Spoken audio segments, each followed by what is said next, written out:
gentlemen, welcome to Channel 23 and the Faces of Carlsbad.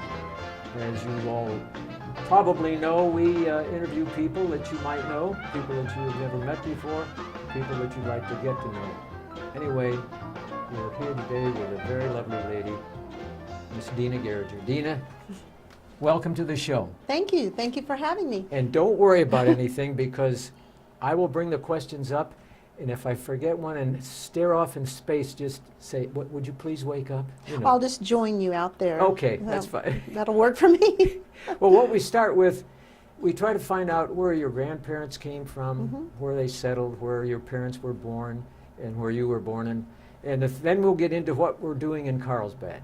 Okay. Okay? All right. Let's start with your grandparents. Well, my father's parents and my mother's parents were born in Throckmorton County, Texas. Oh. And my father's parents unfortunately died when he was 9, so I never got to know them. But my other grandparents lived to be 97 and 103. So, is that right? Yes, and so I have a good, legacy there. Yeah. And my grandfather, the one who lived to be 103 actually, was a homesteading cowboy out here in New Mexico in the 1920s. Oh, and so he bought apples in Hondo Valley and, took cattle from El Paso to Portales and back and forth that little jaunt. And so that's the history of that. My parents grew up in that area of Texas. Where's that located? Near what city? Well, do you know where Possum Kingdom Lake is, or Graham, Texas, Graham, or yes. Wichita? Let's see, what would be Wichita Falls? Yes, it's a little yes. south of Wichita Falls.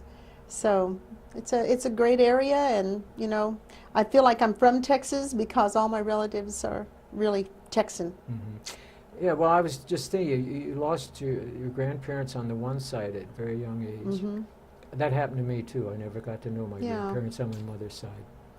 Kind of unfortunate, but Yeah. times were different.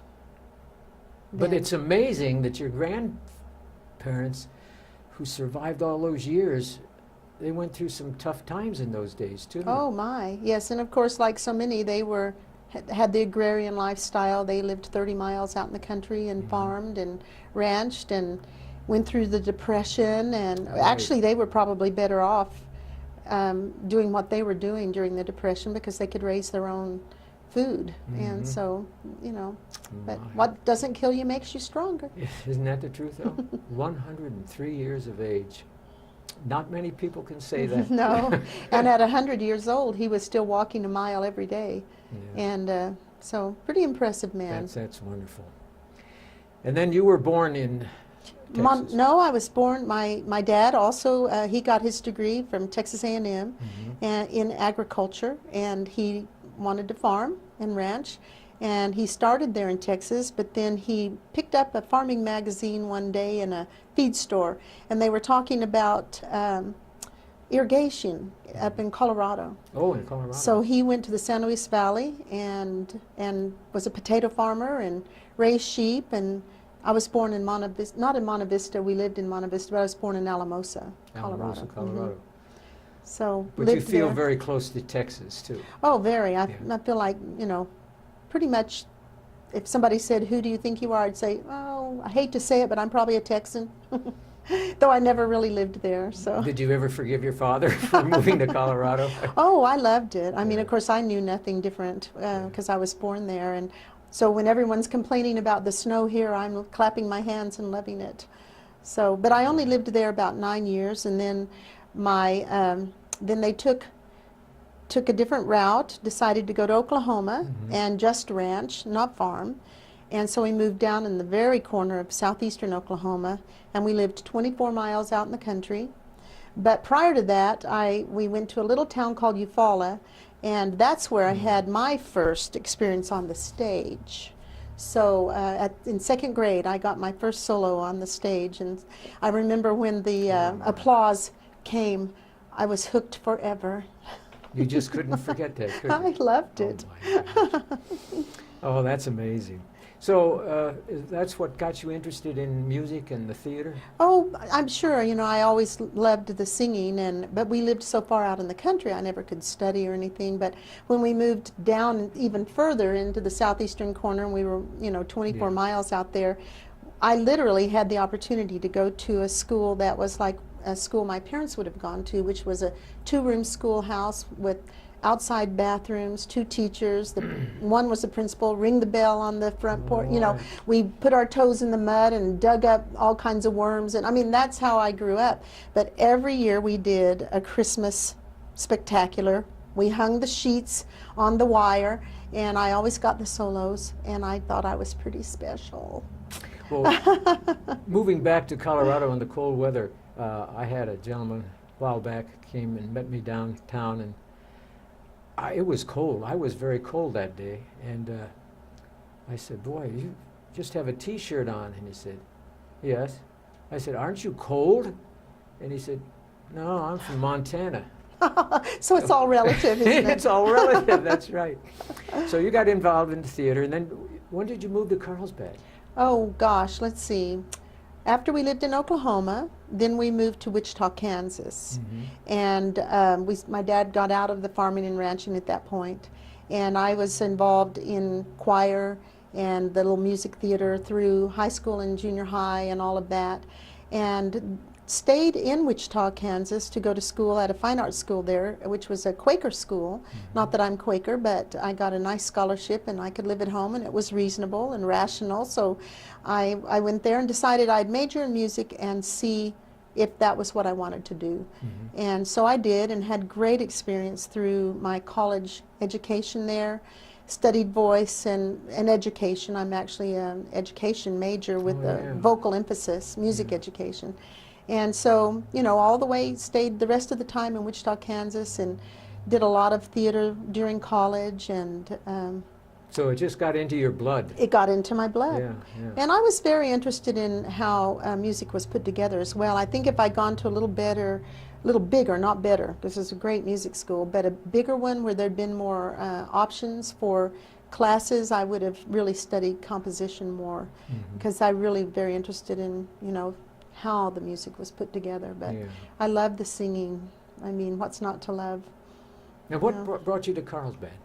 Well, after I graduated from college there, I did go up and audition at Cincinnati Conservatory of Music, and I was accepted to study voice. That's in Ohio. Yes, vocal performance, but I was ready to make some money. I was tired of being school poor, so I decided to teach. So I taught a year, but I really wanted to perform. So following my year of teaching there in Wichita, I went to a music theater and sang in a dinner theater down in Florida, and Vero Beach, Florida, and thought that was a lot of fun.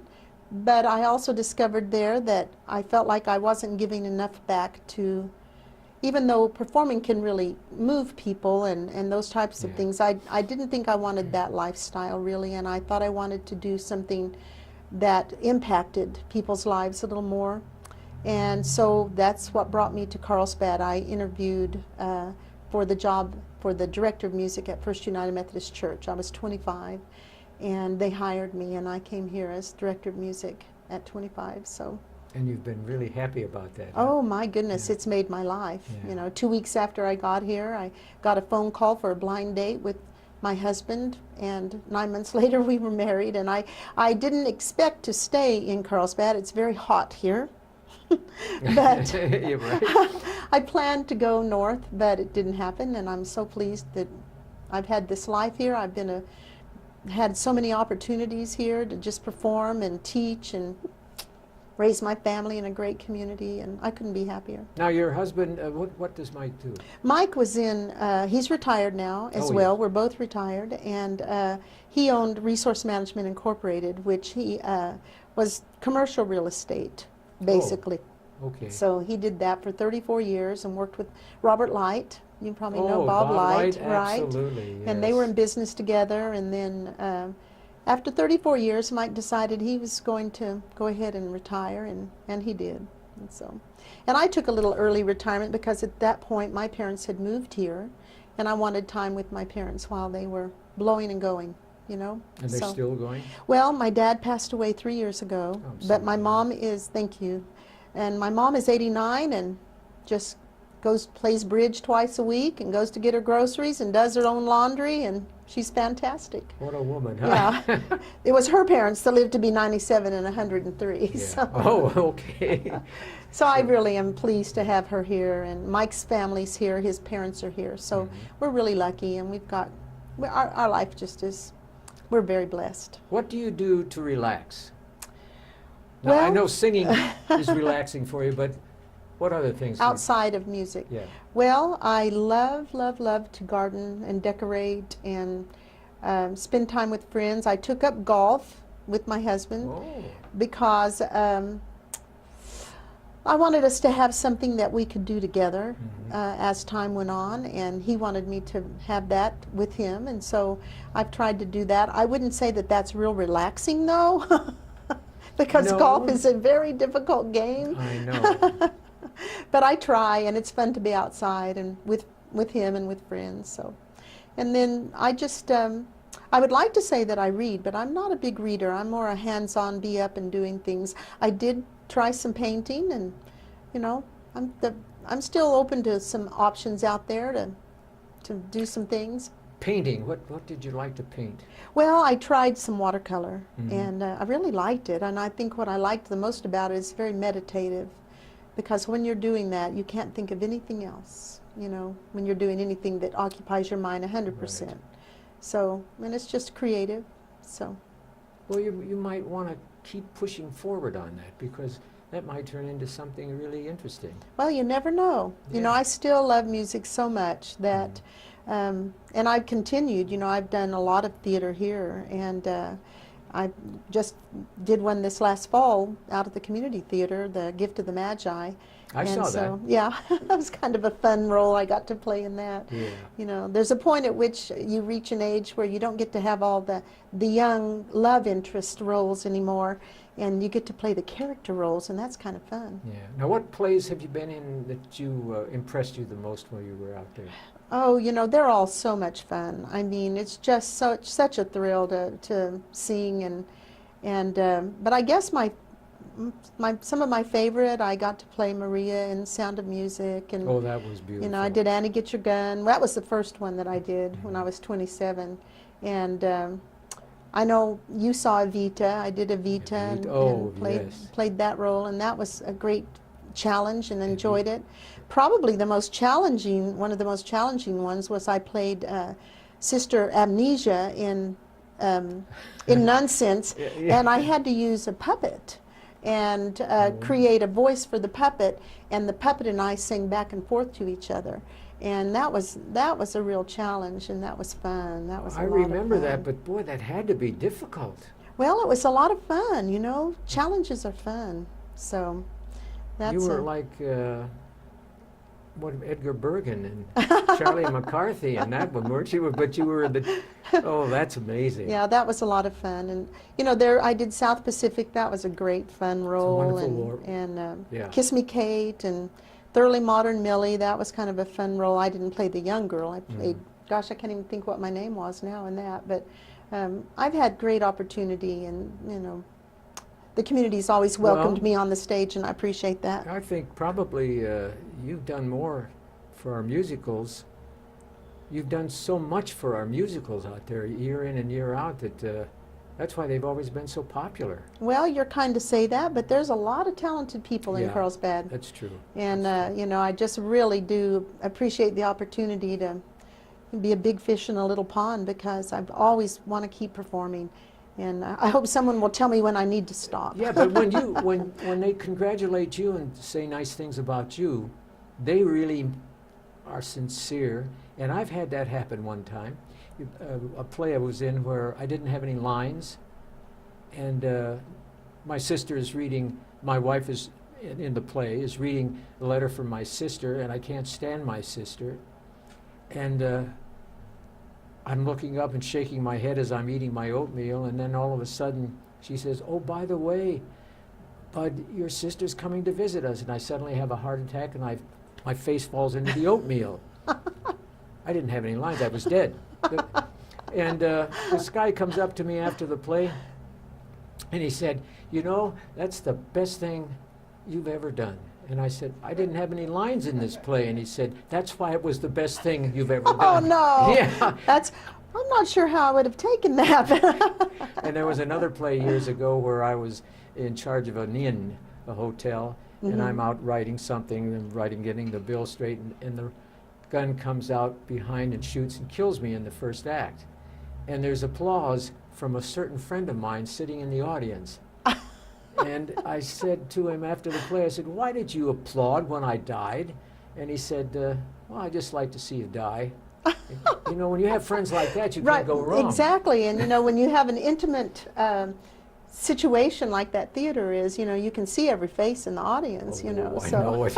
Oh, yes. But I do know in Evita, that was the only role I ever played that I died on stage.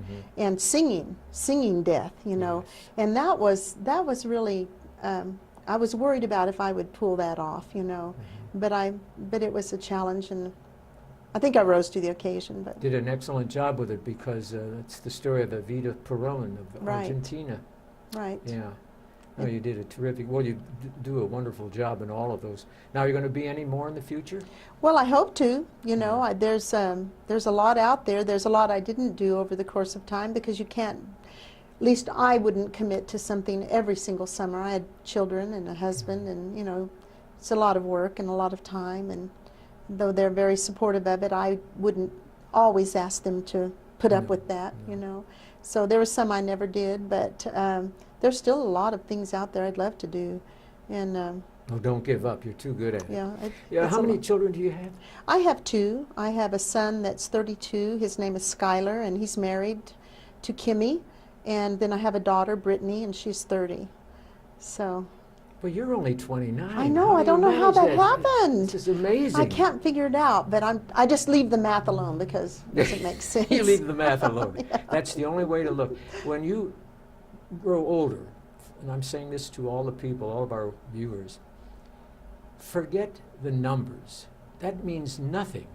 It's how you feel that's important. Exactly. If you get into as your grandfather, up in his 100 years of age, he still felt as though he was only in his 70s. Absolutely. And that's why he did so well. He used to say, you know, I walk a mile a day with that old man McGeehee down the street. And old man McGeehee was like 15 years younger than him, so he never thought of himself as old, ever. No, I know. You know. Well, you know, Guy Lutman is 85, but he doesn't look a day past 80. No, that's right. That's right. I can hear him laughing in the background. Know how athletic he is. I mean, the guy still plays soccer in his spare time. I know, it's great. He's an amazing person. Yeah, that's like that lady came up to me a couple of weeks ago, and she said, how old are you? And I told her, and she said, well, you don't look a day over 86. Oh, brother, Thanks thank a you, lot. ma'am. Right, thank you so much. So Mike is still playing golf? Oh yes, he loves to. He's pretty good at it. He actually is a very good amateur, and so he still plays golf, and he's got a nice shop, and he builds some furniture. I help him with that, and that's kind of fun. I mean, I really enjoy anything creative that you can do with your hands. It's just a lot of fun, and but he's the one that works out the plan, and then I get to do the sanding and all that. Oh, great! You have to do the hard work. No, so not he really. goes and plays golf. Yeah, right. No, we're usually in there together. He knows better than that. Right, that's great. And he does a lot of furniture building, you're saying? Well, he's actually built a couple of things, but he'd like to do more, and he's got the equipment, and he's building up on the equipment. You know, building his repertoire of utensils out there to build with. So, it's a fun thing, and we're lucky to have a place to go do it. We don't have to do it at our house, you know. So. Oh, that's nice. Yeah, that's definitely nice. So. Well, you know, I taught also for 23 years. Yeah, where did you teach again? Well, I taught elementary music. I did teach 1 year. I had the high school program, the choral program, and then another year I assisted with the choral program. But the rest of the time I was in elementary school. So I taught at Riverside and Sunset and Pate and Joe Stanley Smith and Kraft. I didn't get to all of them, but I did get to a lot of the schools that are out there. And oh, I loved it. I had the easy job because it was fun. And it's wonderful when the children respond to you. Oh, I loved it. Yeah. And they were, you know, I miss it. I miss that. I don't miss having to be there every day, but I miss the kids a lot. Well, you know, I had through the years in the same situation. I had opportunities to move up the ladder, but I didn't want to. I wanted to stay in the classroom. I wanted to get out with the boys and play football during the recess period. And I miss the kids. And it's strange when you're walking down the street and one of your ex-students comes up to you and you look at him and I remember you when you were smaller, when you were 10 or 11 or 12, but who are you right now? And they'll tell you in their 50s. And, Right. But those were wonderful days. They were. And, you know, I've had a few things happen that, you know, there's no amount of money that you can make to replace the kind of feeling you get when a student comes to you at a restaurant and they're, you know, in college and studying opera or studying music theater, and they come and tell you, you know, you're the reason I'm doing what I'm doing. That is, there's just nothing better than that. There's Do you nothing like opera, better. by the way? I love opera. What were a couple of your favorite operas? See if I agree with you. Well, I love La Boheme. Oh, I do too. And that's, I do you know, too. Puccini, just the most beautiful melodies. Oh, I know it. And, you know, Turandot, I love that. I'm not sure I'm saying that correctly, but there's a lot of pieces of music out of that I like. And, you know, I haven't, unfortunately, taken advantage, as I should have over the years, of the Santa Fe Opera and going up there and seeing them. But Oh, that's right. you Yeah, know, I forgot but about that. I haven't sung opera for a long time, really, since college. Too much, you know, Yeah. because there's no place for it around in a rural community much. No, that's true. So So anyway, now your son, and what's he doing right now? well, he's in technology. He works for Savings and Loans and runs the technology for a Savings and Loan up in Albuquerque. And his wife is in some sort of technology job as well, working in Santa Fe, driving back and forth. Oh And my goodness. and not a grandparent yet, but we're keeping our fingers crossed on that. So And yeah, golly. And your daughter? our daughter has worked for a church called the Village Church in Fort Worth and Dallas area. Oh, she lives in that area. And she's worked for them for 8 years, and she loves it. And it's not a single big church, but they have multiple locations. And she's at their Fort Worth location, and she loves Fort Worth. And so she's not married yet, and so, you know, I don't have any grandkids yet, but I know that's going to come around one of these days. Oh, of course it is. Absolutely.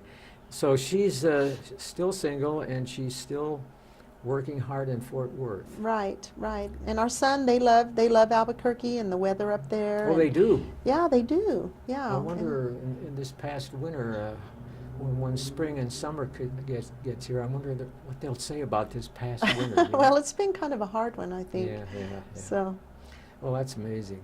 And do they get back to visit very often? pretty often, and we get up there, and, you know, now that we're retired, we try to go see our kids where they are, because we know how busy they are, and time off for them is, you know, limited. So Yeah. we go to them more than they come to us, but we do have a swimming pool in our backyard, and that sort of entices them to come Oh, sometimes. that's nice. No, they like to come. Yeah. Carlsbad's a real big part of their life, and they both grew up here completely, so they have very fond memories of growing up here, and I don't know that they'll ever live here, but they have a special spot in their hearts for Carlsbad. Well, you came here and you fell in love with Carlsbad, but you mentioned the hot weather. It was very hot. Yes. And I can understand that because it took me a while to get adjusted to it, but once I got adjusted to it, I don't mind it at all. I love it. Right. Well, and we live in a little oasis here in Carlsbad too, so we have some green around us, and as long as I have green around me, I'm okay. You're So- into the decorating gardens and Oh, I love to garden and And flowers. flowers. Oh yeah. Not very good at it, but I like it. It's Well- hard here because the weather is so severe. You know, it gets so hot in the summer, and Yeah. then things freeze in the winter, so it's a little bit of a challenge, but Well, Dana, I want to thank you for being our guest today. It's Well, been thank very nice. you. We could talk for hours, and I want you to keep up your roles in that musical theater out here Well, in our thank you. community theater, because you do such a terrific job. Well, it's a lot of fun, and I appreciate being asked to do it. So, Well, anyway, Okay. I want to. Your Thank hands you. are nice and warm, and mine are like ice cubes. They're always like that. Thank take you for good care. having me. Well, my pleasure. And on behalf of Channel 23, Faces of Carlsbad, and our lovely guest, to all of our viewers, goodbye and good luck.